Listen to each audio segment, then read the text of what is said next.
안녕하세요. 미래기술 신산업카페 뉴스 읽어주는 바리스타 이은규입니다. 오늘은 주간브리핑 319호에 게재된 분단되는 인터넷, 국제정세의 불안정으로 분단될 조짐이라는 내용으로 니케이 일렉트로닉스 1호로 40에서 52페이지에 게재된 특집 기사를 요약 번역하여 소개합니다.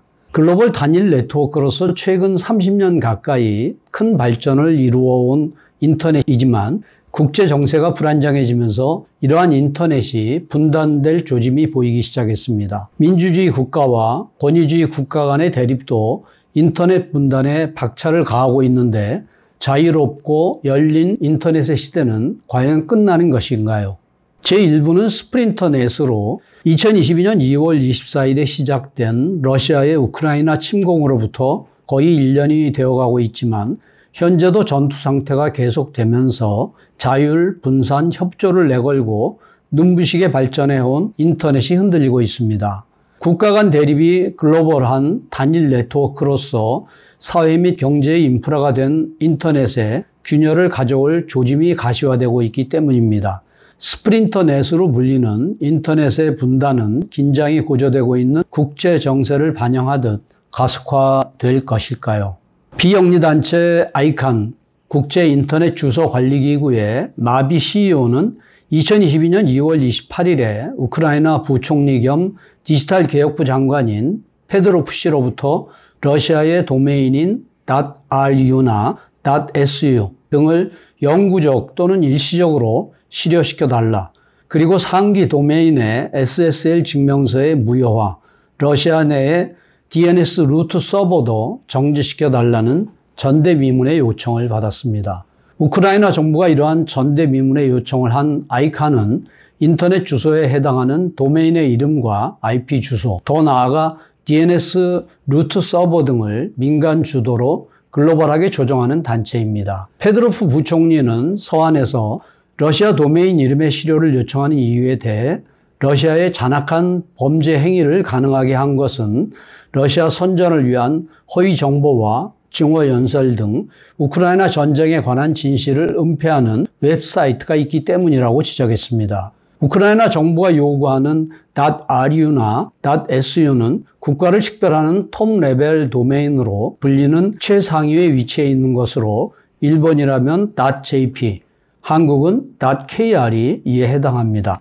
DNS 루트 서버라고 불리는 세계에서 13개밖에 없는 DNS의 기점이 되는 서버에서 .ru나 .su와 같은 러시아의 국가 코드 도메인을 실효시키면 브라우저에서 이들 주소를 입력해도 이름을 찾을 수 없어 행선지 불명이 되어버립니다.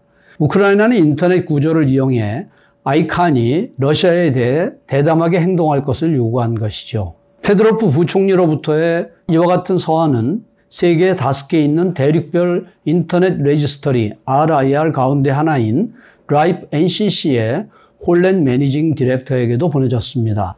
라이프 NCC는 네덜란드에 거점을 두고 있으며 러시아를 포함한 유럽 전역과 중근동 등의 지역에 대해 IP 주소 배분 등을 실시합니다. 페드로프 부총리는 이러한 라이프 NCC에 대해서도 라이프 NCC가 배분하는 모든 IPv4, IPv6 주소의 사용권을 취소해달라고 요구했습니다. 이것은 인터넷의 근간을 흔드는 것으로 러시아에 반격하려는 우크라이나 정부의 뜻이지만 아이칸과 라이프 NCC로부터의 답변은 제로 회답이라고도 할 수 있는 내용이었습니다. 아이칸의 마비 CEO는 3월 2일 아이칸이 일방적으로 도메인 접속을 해제하는 것은 정책적으로 규정되어 있지 않다며 우크라이나 정부의 요청을 일축했습니다.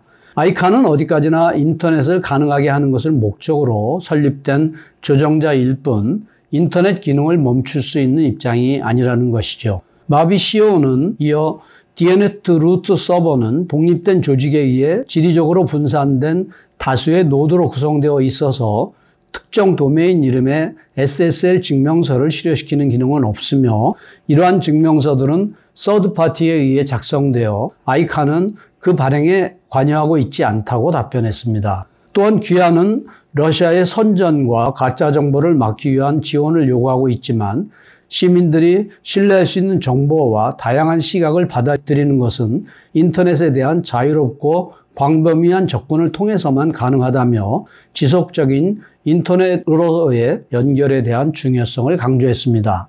라이프 NCC의 홀랜 매니징 디렉터도 3월 10일에 우리는 러시아의 IPv4, IPv6 주소에 대한 사용권 철회와 같은 권한을 갖고 있지 않으며 커뮤니티가 수립한 정책과 네덜란드 법률에 따르는 조직으로서 일방적으로 이러한 행동을 취할 수는 없다고 답변했습니다. 무엇보다 라이프 NCC는 네덜란드에 거점을 두고 있기 때문에 유럽연합의 제재 방침을 준수할 필요가 있습니다. EU에서 IP 주소는 경제적 자원, 리소스로 간주되고 있으며 라이프 NCC는 제재 대상인 러시아에 대한 추가 IP 주소 할당을 동결했지만 이미 할당이 끝난 IP 주소를 해제하는 일은 없다고 합니다. 인터넷 커뮤니티의 핵심으로 자리 잡고 있는 아이칸, 라이프 NCC 같은 단체들이 우크라이나의 요구를 일축한 반면 러시아의 행동을 비난하는 자유주의 국가에 속한 민간 기업들은 각국 정부의 러시아 경제 제재 방침을 받아들여 다른 레벨에서 인터넷을 단절시키겠다며 행동에 나서고 있습니다. 예를 들면 애플은 러시아 내에서 아이폰 판매를 취소했으며 구글도 러시아 내에서의 광고 거래를 정지했고 마이크로소프트도 서비스 정지 및 제품 판매 취소를 단행했습니다. 통신장비 업체인 미국의 시스코와 스웨덴의 에릭슨, 핀란드의 노키아와도 러시아 사업 철수를 결정했습니다. 이들 통신기기 벤더들이 러시아에 납품한 기기들은 당분간 가동이 가능하지만 보수가 필요해진 단계에서 유지가 어려워질 가능성이 있습니다.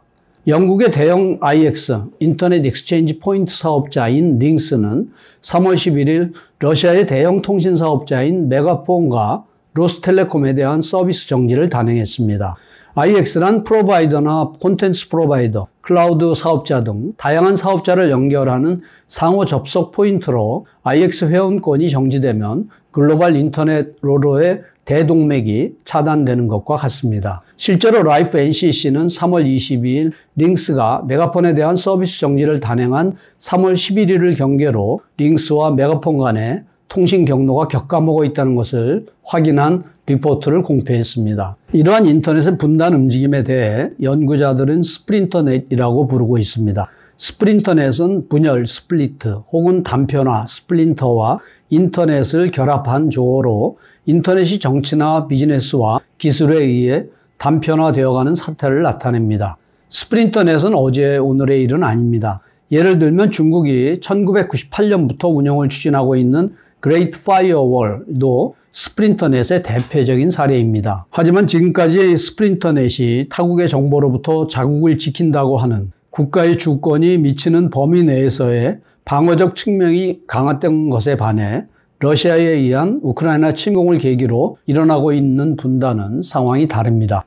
선전과 가짜 정보를 막기 위해 더 나아가 경제 제재를 목적으로 국경을 넘어 다른 나라의 인터넷을 단절하려는 공격적인 양상을 보이고 있기 때문입니다. 미스미 주호대학 종합정책학부 교수는 지금까지의 스프린터넷이 1.0이라면 우크라이나 침공으로 일어나고 있는 사태는 스프린터넷 2.0이라고 할 수 있는 상황이라고 지적합니다. 우크라이나 사태를 통해서 반드시 인터넷에 계속 연결되는 것이 좋은 것이라고는 할 수 없는 상황도 나타나고 있는데 현대 인터넷은 육해공, 우주에 이은 제5의 전쟁터로 꼽힙니다. 인터넷이 연결됨으로써 이용자가 사이버 전쟁에 휘말리는 또는 가담하는 경우도 있을 수 있기 때문입니다. 아이칸을 비롯한 인터넷 커뮤니티들은 지금까지 인터넷에 계속 연결된다는 이념을 추구해 왔으나 현대에 있어서 인터넷이 계속 연결되는 것은 사이버 전쟁으로 사람들을 끌어들이는 측면도 있습니다. 사이버 전쟁을 막기 위해 인터넷을 차단한다는 가치관도 당연히 있을 수 있는 것입니다. 그렇다면 인터넷 차단은 누가 판단해야 하는가? 각국 정부가 국민의 대표로서 최적의 판단을 할 수 있을까? 아니면 정부도 이해관계자의 일부일 수 있기에 글로벌한 인터넷 커뮤니티가 판단해야 할까요? 인터넷이 지금까지 급속히 발전할 수 있었던 것은 동서냉전이 종결된 1989년 이후 세계화를 통해 무역 장벽이 허물어진 움직임과 무관하지 않습니다.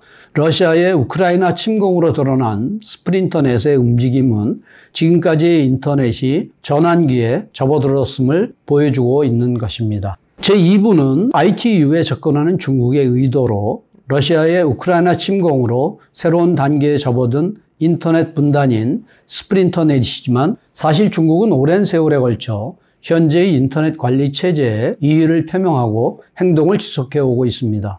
중국과 러시아 등 권위주의 국가와 자유롭고 오픈된 인터넷을 존중하는 민주주의 국가 간의 갈등이 심화되고 있습니다.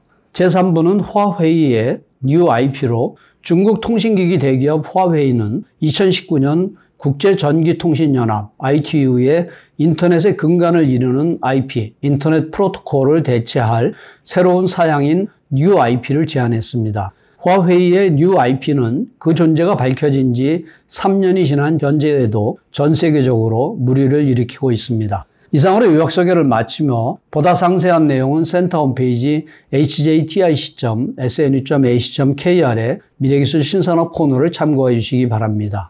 다음 주에는 자동차 메가 서플라이의 위기, 유로7과 소프트웨어 대응이 초점이라는 내용을 소개하겠습니다. 감사합니다.